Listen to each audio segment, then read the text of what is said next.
Welcome to the Outlier Mindset Podcast, your guide for living a life by design. Here, we explore the journey of becoming an outlier, finding your purpose, mastering your mindset, optimizing your health, achieving financial freedom, and building a life centered around your passions. So tune in, transform, and thrive. Welcome to the Outlier Mindset. Let the journey begin. Hey, everybody, and welcome to the Outlier Mindset Podcast. I'm your host, Robin Schley, and today I am thrilled to introduce our guest, Tamara, Miss T Sandifer, founder of Studio T Arts and Entertainment. Miss T knows exactly why she's here. She's an award-winning leader and visionary, impacting the lives of over 880,000 youth nationwide through mentorship, dance, media, entrepreneurship, and life skills. The trauma-informed work of her innovative organization instills hope and real-life skills to kids and families in underserved communities.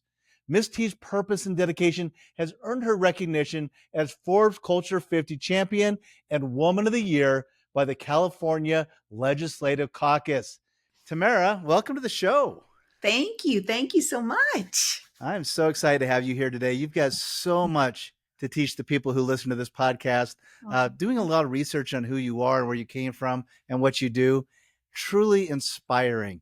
Makes me get really excited and just excited inside about all the potential for not just what you're doing in life and putting into life, but what you're putting into these kids. Yeah. I thought maybe you could start by telling people a little bit about what you do. Well, that's a very big question with not a short answer. We got the time. I'll do my best. I do a great deal by way of developing programs that serve youth through the arts, media, and entrepreneurship. That's a very, very big deal.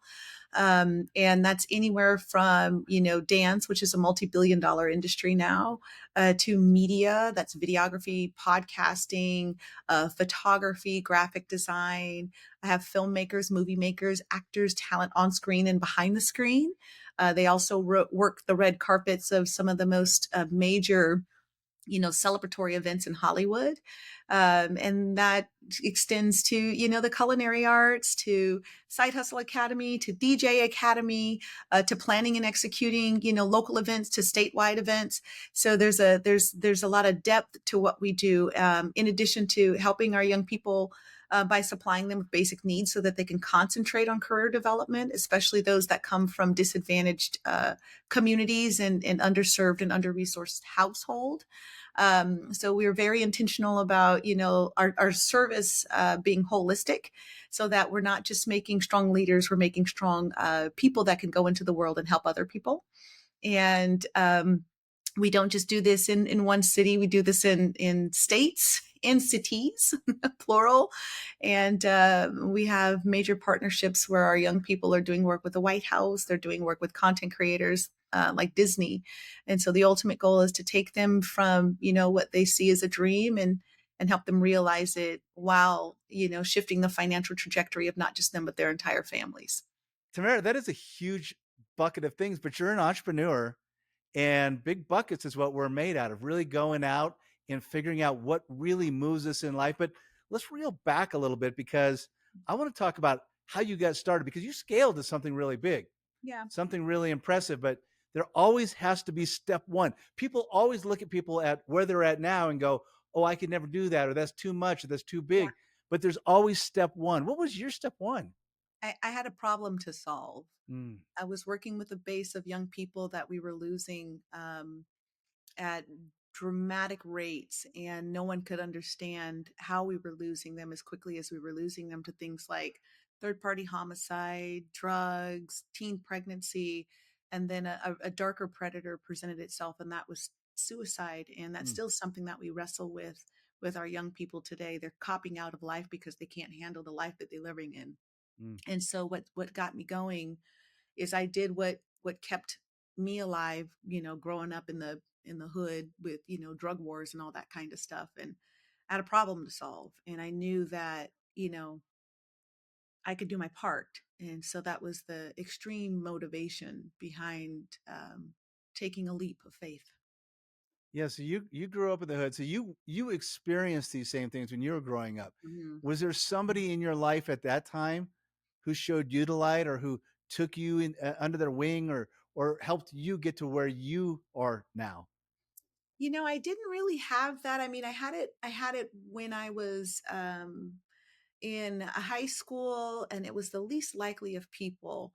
But growing up as a kid, I think what really unearthed that in me is my mom was a single mom with 6 kids, and we lived in a very difficult community, and she was gone a lot because she had to figure out how to you know feed 6 kids.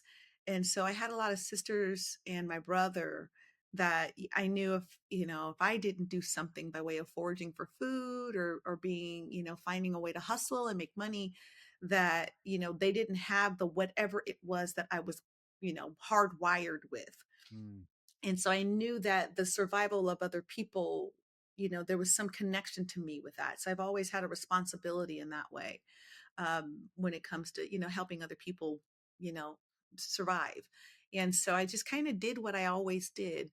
And then when I was in high school, I think, my cheer coach gave me permission to be a creative in survival mode. Like, she was the first person to validate that it wasn't a crazy thing that I thought I could do, wanted to do.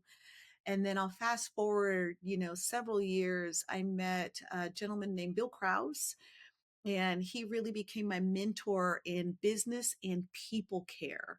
Like, you love people, you want to help people, you want to support people, but he was a pastor and a businessman at the same time. And so that remarkable combination gave me the model that has really shaped a great deal of communal programming. And he mentored me for 17 years before he transitioned to heaven. Wow. Tamara, you said something that sparked another question in me. And it's something that I've always thought about, even myself growing up, because I went through a lot of trauma as a kid, with a lot of different things. And some of the people who went through these same traumas that I did, some abuse and such, Hmm. a lot of them spiraled downward. Sure, And for sure. some reason, I was able to climb upward. And Yeah. it sounds like you were somebody who's able to climb upward. Hmm. And what is the difference between the person who spirals downward and the person who's able to climb upward? Because when you're climbing upward, you're not climbing upward only for you. I Mm, think there's a core understanding that if you make it out, you can pull others out. mm, And I think that's enough to wake you up in the morning early. That's enough to keep you up late. That's enough to make you take a quantum leap by way of risk in entrepreneurship on an idea, because you know that the survival of others is attached to your survival. The success of others is attached to your success. So there's a whole I'm my brother's keeper thing. I believe that's attached to that. And if you look at any of the great innovators, inventors, creators, spanning history, they were problem solving for the masses because mm. they recognized their responsibility in showing up in the world. Yeah. Plus, it seems like when you go through those difficult situations, you become a problem solver, because Sure. you have to be a problem solver, To or even survive. though you're doing it at an Hmm. early age. I mean, you're just trying to Hmm. figure it out. Yeah. Because you know what you're in is not your end.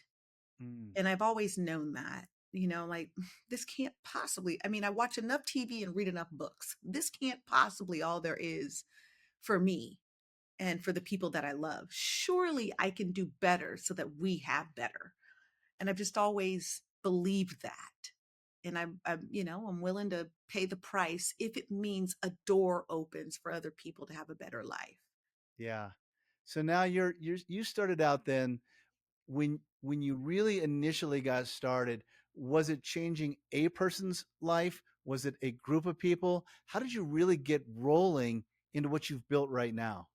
I believe it started, I could say it was a person, but I've always worked with groups for as long as I can remember. So whether it was a group of kids in a, community center, we hung out on the, in the hood, there was parks, but the equipment didn't work. So, Mm, we would always gather there. That's where you learned all the latest intel, who did what, there was no social media. That was our social media. So I've always worked with groups, even though I was violently shy, but I was in a big family. Mm. So the group thing has always been an appealing thing. And then, groups of kids, they gather at church. That's where a lot of us, we didn't have money for instruments, and our schools certainly didn't have, creative equipment, but we could play the drums, or, at church is free. And so, I've always worked with groups of people. And then when I started my company, by then I was a mom and I had two kids, and I was looking for the same culturally rich programming, or just experiences, so that they would know, yes, we were in, this different, community and city, because I had to get them out of where we were, living for safety reasons. It's gotten really bad, but I didn't want them to forget, who they are, their culture, what they came from. And so I was looking for it in this new city and I couldn't find it. Mm. And so I said, okay, well, I'll just teach what I know. And so I started doing it for free, community centers, churches, parks, anywhere that I could do it for free. And, my oldest daughter, she gone to school and she made some buddies, and she said, Mom, can you just teach us? And so it started out at the park with these four kids. And Mm. then the next week it was 12. And then the next week it was 20. And then the next week, and it just kept growing. And I never marketed or advertised or anything. The kids were just talking about it. And we're doing these competitions now, and like the whole hip hop thing had become a thing, but before it wasn't a thing. It was just something that Black people did, in our Mm. little videos and our little socials. And so it had started to become a whole industry. And we were on the cutting edge of it as it pertained to kids who compete. And it organically grew. And I just remember thinking one day, there's 70 kids out Mm. here. I should probably figure out how to do something serious with this. And I took an early retirement from my network engineering job, my safe job at the phone company, cashed out my 401k, and took a second on my house, and I started Studio T. Wow. So entrepreneurship really kind of came to you. You were Mhm. doing something else. You were going to the 9 to 5, Yeah. and then the problem presented itself, and then the Mhm. solution Sure. was everything that you were putting into the world. Wow, that's impressive, and that's more impressive that actually you then were able to cut those ties, because a lot of people get into the routine of having that job or getting up and having that Yeah. paycheck every 2 weeks, Yeah. and then breaking out of that to be an entrepreneur can be very difficult. Yeah.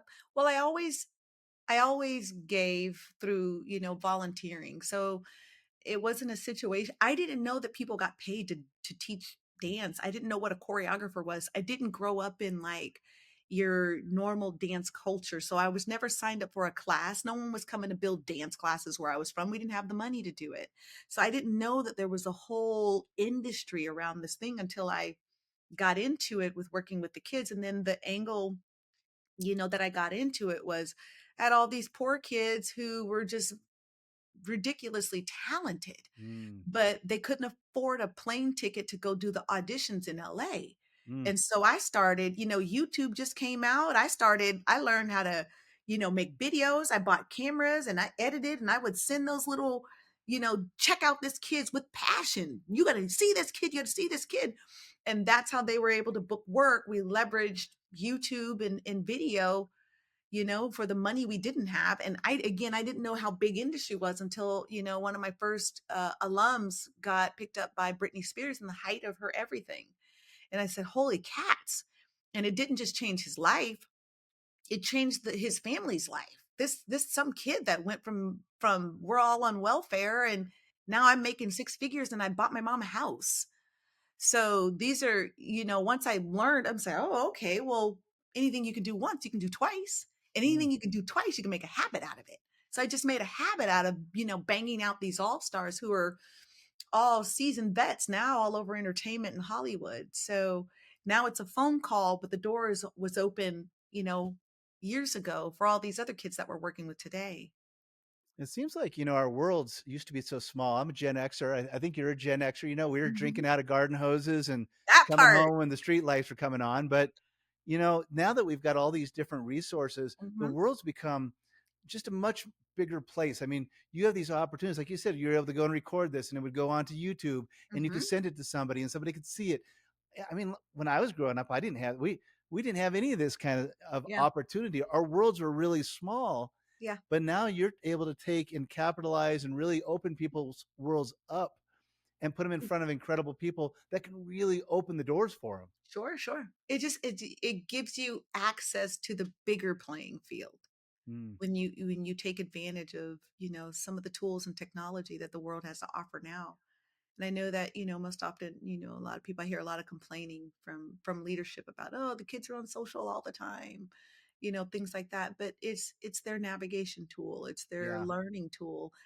Really truly no none of our young people have to come to us to Mm. learn anything. You can go to YouTube University, you can go to Google, they could tell you whatever. Siri will tell you anything you want to know. The challenge with our young people is they're so heady about things that there's some of those experiences that you develop and the innovation you develop by having to find water out of a water hose, Mm. or getting locked outside. Now what am I going to do when I get locked out of the house with Yeah, no nothing? You that's a better get problem you got to crafty, solve. creative, you little God bless it, use your imagination. So when we attract our our families, it's largely because smart is one thing, but navigating the difficult waters that we get to call this life in this world, that's a whole nother thing that requires survival tactic. And Yeah, so they learn too, that. like, we can learn so much on the internet. We can learn so much with social Sure, media. We've got this opportunity to learn anything that we want right now. I mean, sure. it's almost overload because you gotta ascertain what's right, what's good, what's wrong, Yep, because there's just as many bad teachings as there are good teachings. yep, But I think that's where the personal part comes in. yep, That's yep, where you being able to be in a room with somebody and say, "No, no, no," or "Yes, yep, yes, yes," and double yep, down on the yeses is so yep, important. yep. And then you have to be very mindful with that level of that influence too. I mean, I'm super particular about, who we bring in space with our young people, or, our young adults. Because when I say young people, I know some people think kids, but we have, again, some of Hollywood's most sought after talent that comes under the auspice of this brand. And so, one of the things that I learned early on in all of this is when we would send our kids on these, opportunities in entertainment, they would come back broken. So that, Mm, the work that we had fought so hard to do to build them, they would, get broken down. And so I made a commitment to myself that I would not send them into realms with the sharks. But in order for me to do that, we had to build something so that they're continually given access to opportunity that not only builds them creatively and career wise, but also, can feed them and their families. Sometimes we work with young people where they're supplemental providers for their families. And so if we didn't build something remarkable that's scalable, that can be, that there is a ladder to climb here, corporately, then we were losing kids to industries that were breaking them and not making them. And again, when I say kids, I don't mean 5-year olds, I mean 25-year olds, 30 mm, year olds. I'm, they're all kids to me, my heart. And so, I had to, it always put the onus on me to level up. And so there is no ceiling, there are no walls, there's nothing in my mind that we can't do, especially in the interest of providing opportunities for other people to have better lives. We better grow. It's not can you grow. I don't that's none of this is optional for me. yeah. Tell me a little bit about your kids. So I know that I talked a little bit about my struggle. You've talked a Yeah. little bit about your struggle, but I kind of look at my kids, and like I always think maybe they haven't struggled enough, or maybe they haven't had that hardship, or maybe they haven't had the fight that we had to have, Yeah. and it worries me. Yeah. What's your situation like there? Well, I help them identify their fight because those are things that they say to me. We grew up in different worlds, and we're war babies. We're products of war. Mm, So when you look at our parents and our grandparents, we're war babies. We were One thing was installed in me is you better fight. Well, I say that to my kids and it's like you got to fight for this. But where do you learn that? There's nothing gritty that's happening in the world right now that gives them the I better fight unless it's mm, for like a career or more money. So I have to, with my kids, I had to help them identify where they are fighting forward, and how to develop that and the importance of that, because I can't use the same tools that I grew up with that built grit in me to build grit in them. And I do tell people, yeah, they're spoiled but they're not rotten. And I did, but that's why I fought for the life I have. I don't think that they should grow up the way I did. I don't Yeah. think I should have grew up the way I did, Mm. but I did. So, with my own kids, they have their own battles, and I'm very intentional as a parent about giving them situations where they can struggle a bit, because if it's given to them, then they won't have what they need to sustain and grow beyond me. I am not your lifestyle provider. I am not Mhm. the source of your resources. One day I will not be here. So you have to figure out how to survive, be innovative and crafty, and multiply your resources. You got to figure that out. So I give them situations where they can do that. And I think that's one of the beautiful things around everything that I build entrepreneurially. I didn't do it by myself. They were Mm. in, baby hammocks and strollers, and they were with me on this journey. So they Yeah. know the blood, sweat, and tears. They were on the floors, stripping paint and painting walls and, taking out trash. And they came with me every single day, 7 days a week. So they're highly invested by way of sweat equity into everything that's been built, but it's all to teach them. I could have hired people to do stuff. No, you clean this, you pick this up, you do this. Mom, I'm tired. Get a sip of water and get back in the game, pumpkin pie. This is paying for your Yes. college. Let's go. I love it. I love it. Yeah, I'm gonna have to talk with my kids after this because maybe I'm going a little too soft. They do see their dad working hard in that, but gosh, I mean, and maybe it's a dad and girls too. I don't know. Mom's Yeah. always tougher on the girls. Dad's always kind of got this soft spot that they find. I don't know how they find it, but they find it every time. I Yep. need to do what you're doing. Well, it'll help them ultimately. It'll Mm, help them. At some point, I had to realize that they're going to have to navigate a very different world than we did.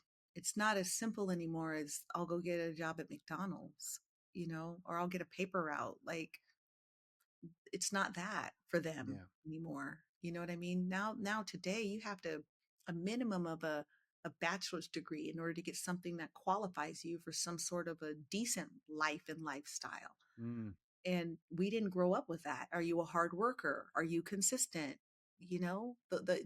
Show me the hard work. Let me see your hands.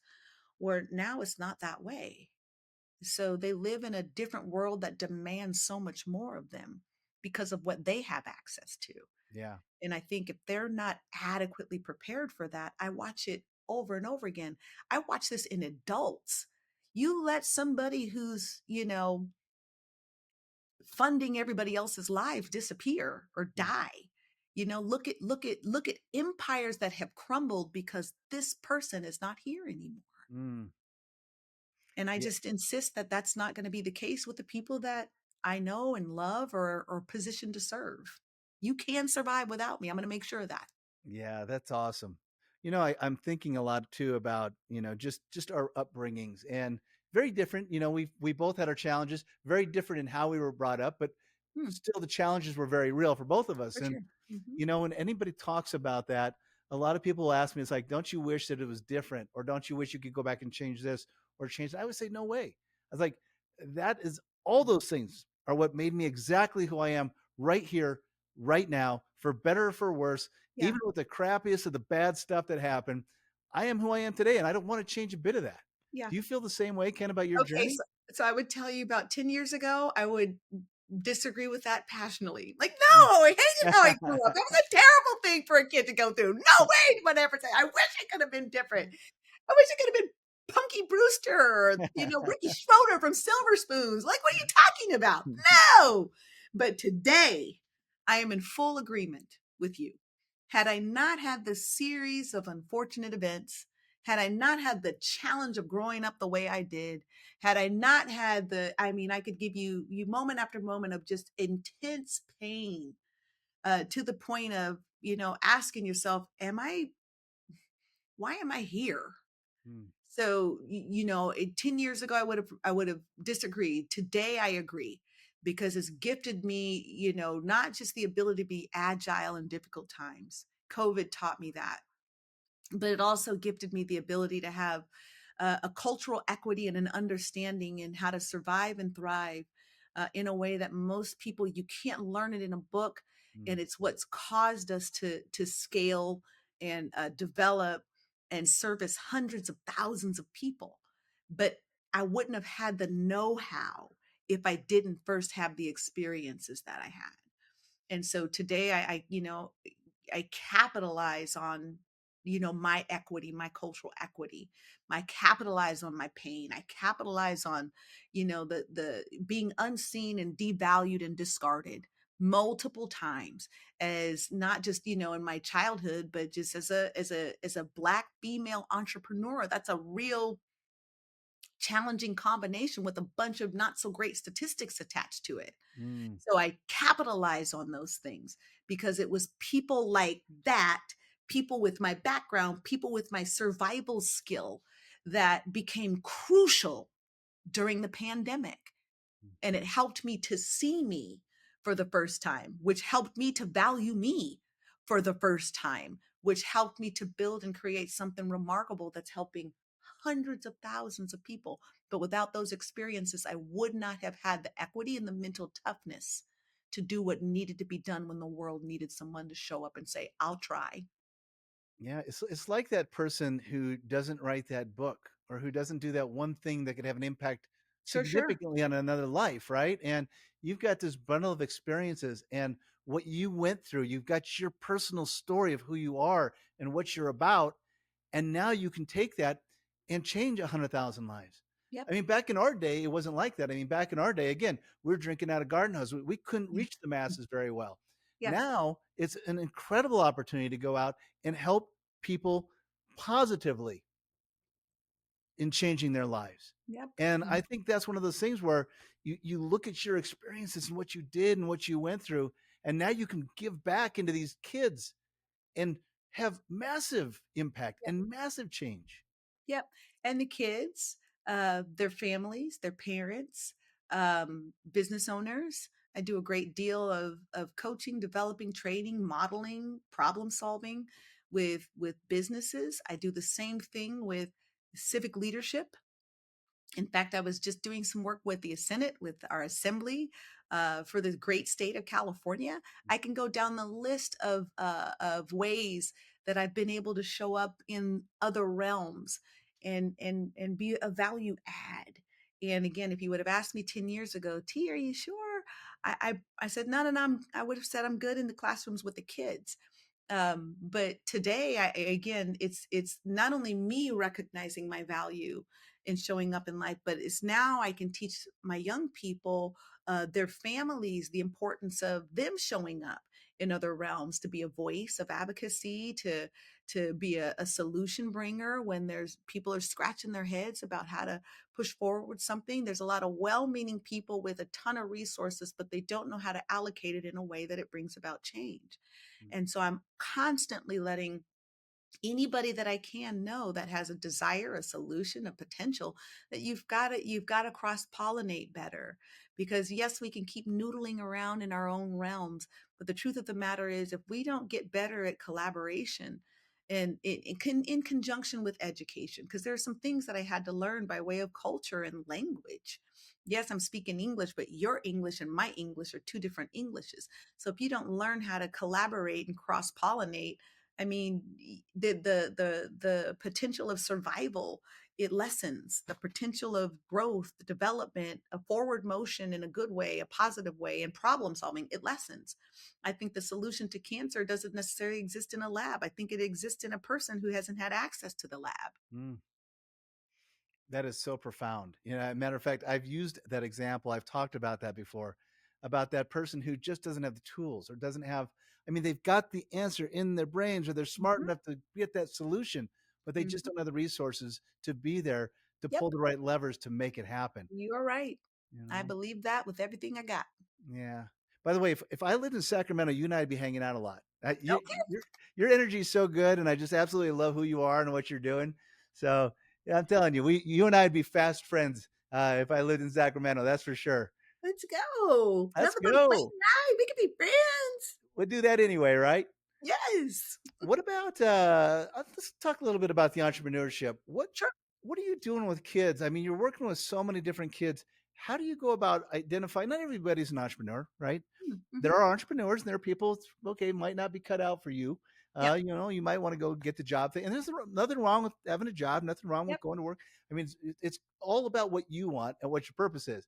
But Yep. how do you find those people who really have that entrepreneurial spirit? Does it just pop out and then you know who to go in and work with? Oh, they don't come in needing to know that. They already know. Mm. If you have a conversation with any kid today, so what do you want to be when you grow up? I want to be an influencer. I want to be a YouTuber. I want to be a gamer. They already know. I Mm. think most often as adults, we don't know what to do with that sometimes. Mm. And so I had to develop to a place where I had strategy for when those answers would come. I'm getting fewer of the, I want to be an attorney. I want to be a doctor. Where 25 years ago, I want to be a teacher. I want to be a nurse. Now it's, I want to be an influencer. I want to make my own music. You know what I mean? So those answers, ask a kid, ask your own kids. My grandchildren, I have a 7-year old and a 4-year old granddaughters. And when I ask them, like, it's none of the traditional professions, that they're highly entrepreneurial, but we're Mhm. training them to be that way. You think of the 10-year-olds that have their own programs, their own cartoons that they're streaming on YouTube. You think of the 8-year-old that just sits there and plays with toys all day, and now he has sponsors coming out of his ears, and he's 8. Yeah. And his only channel is to preview new toys. He's got more toys than he knows what to do with. So our kids are seeing those kids model something that's entrepreneurship. And what I tell our civic leadership, if we don't get ahead of the curve on this, I tell school districts from the top of California to the bottom and across the country, if you don't start adding this training and development to your school sites, you're already antiquated. Mm. You're already outdated. No one needs to go to school to learn anymore. So now you have the added challenge of making yourself uh, some place that kids want to be because they don't have to be with you to learn anymore. Mhm. And we learned that during COVID. Yeah. So again, when I'm working with these kids, it's there's more youth entrepreneurs today than in history. And as adults, we either foster that or we let them keep running this race without us and be very interested in the world they create with it. Mm. Yeah, for sure. What about is there a person in your long journey here that you look back on and go, "Wow, the transformation of this individual was so significant Mm. that it's just an incredible story." Do you have somebody like that? And you don't have to Oh say man, their name, but maybe the I have story. tons. I I have can I know tons, maybe this is a big question. tons. I have tons. And I could pinpoint the kids that are, the creative directors behind, Beyonce's most recent multi-million dollar success called the Renaissance Tour. I could talk about those kids. Those kids were out at the park with me. I could talk about, the young man that, walks the same halls as the president at the White House doing communications for the communications department. I could talk about that kid. I could talk about the young man that, we picked up because his mom brought him to me crying. Mm. And now he's, a vetted content creator for the largest media house in the world called Disney. So I could tell you those stories, but, every now and again, I get that question and, there's, a couple young ladies that I'll just never forget that I got to be a part of their lives, and I considered it a tremendous honor. One of which I've spoken about publicly. I did a fast pitch trying to raise money for my nonprofit some time ago, and I talked about this young lady named Kiki. And when I first walked into the classroom, it was in the Urban Housing Authority, and nobody wanted to go there to work with the kids. And she's about 5 years old. She's standing in the back of the classroom, and the leader on site at the time, she said, "Don't expect much out of her. She doesn't talk. She won't talk to anybody. She doesn't connect with anybody." Her mom dropped her off. She lives with this lady that she calls grandma, but she's not really related. That's just where her mom left her. Like she literally just abandoned her. And so she doesn't talk. And so anyhow, I come in 5, 6, 7, 8. Then all of a sudden, this little kid who no one could get any activity out of starts doing all the moves in the back of the classroom. And, week after week, I would keep coming back. And I find that consistency is key when you're working with kids with trauma, especially severe trauma. because we didn't know what Kiki had experienced before she came. We knew her mom was in a lot of unsavory things. And then, before you know it, this little girl comes from the back of the class and won't talk. Now she's in the front of the class and we can't get her to shut up, and we can't get her to stop dancing.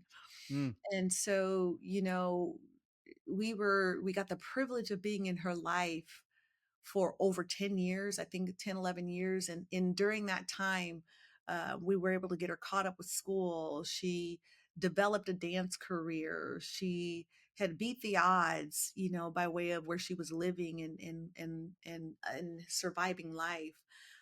She was adopted into a good home. She had sisters and brothers. Um, she proved a lot of people wrong. I'll mm, offer that. So, her story is, always a story that resonates with me. And the other one I would offer is, Hannah. She's a little girl, 12 years old when we first met. Grandma dropped her off. Mom disappeared. She had very serious traumas. Dad, single dad, raising his girls and working full time. And he was an entrepreneur, so he was rarely home. And she was really getting into some stuff, mm, like some not good stuff. And, when we met, again, another shy bug, she wouldn't talk. Um, but, fast forward and working with her, she's drug free. She doesn't do a lot of the things that she was doing when we met. And at 16, she said, can I learn how to teach like you? And that was about the time that I started to scale the program differently. And so she did a great deal of just traveling all over the city with me, teaching classes. And I would take her into communities, really tough communities, and mm, she'd go in crying. She said, Miss T, I can't do it. I'm like, baby, you got to do it. These are the people that need us. And then she would experience prejudice. We work with a lot of people of color, and she wasn't that. She was, she's white, but she had a good heart, and she would mm, get some prejudice. But I said, now I'm not teaching you this as a lesson, but this is how it is when I go into certain communities. And so together, she was not only able to graduate high school, she graduated college, she went to college, she graduated debt free. She works for Studio T full time. She is our national program director, and she works with thousands of kids from California to New York. She's helped us develop some of our most, impactful programs. She is 28 now, and she has her own DJ company. She runs our DJ Academy also. She's a professional dancer, and she's also an entrepreneur. And to think of, where she started to where she's, not necessarily landed, but soaring. She's traveled the world living her dream. And a lot of people told her, no, you got to get a real job.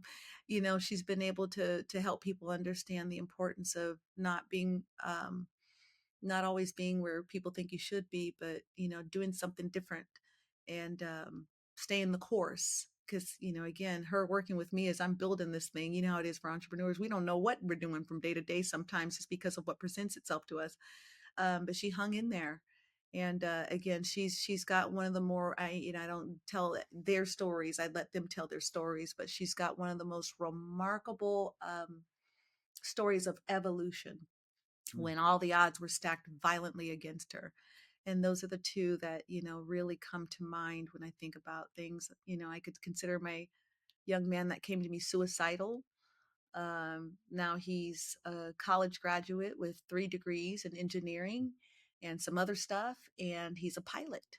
Oh, wow. And yeah, and that was his only dream. And so we were able to help him realize his dream. And I can go down the Mm, list of young men like that.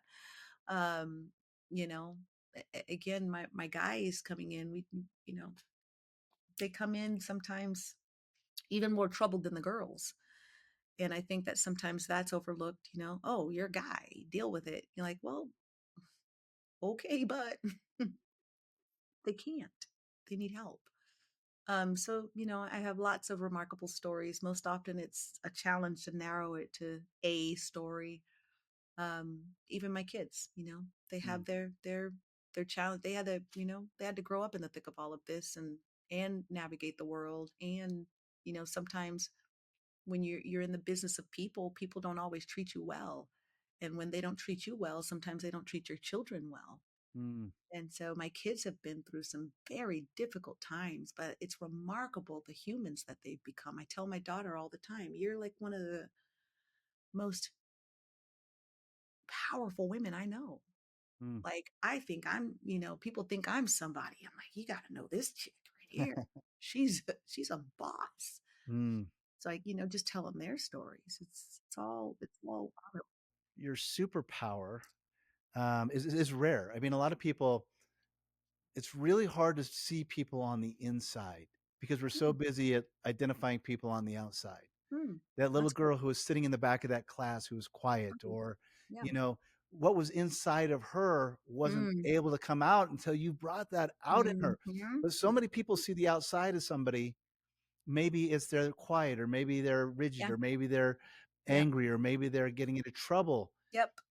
But it's what's inside that really can come out. And if you can't see it, a lot of people will just discount it. They'll Yep. walk away from it. Yep. And you are not that person. No, most often difficult kids are a misread. You're Mm, misreading what you're seeing, the expression of what they're doing. So again, Kiki's not talking, but that doesn't mean Kiki's not talented. It doesn't mean Kiki's not brave. It means Kiki is brave and her defense mechanism is silence because that's what kept her safe before she mm, came to us. So it's most often a misread. And I guess because I've grown up with so many, you know, kids in challenging situations that you just learn how to study people differently so that you can find out what is the seed that you need to water so yeah. that they can fully become. And that's just really, truly what I've tried really hard to hone with my life. Most often, people don't need to be heard, they just need to be seen. Mm, And then once they are seen, it's almost like it gives them permission to become.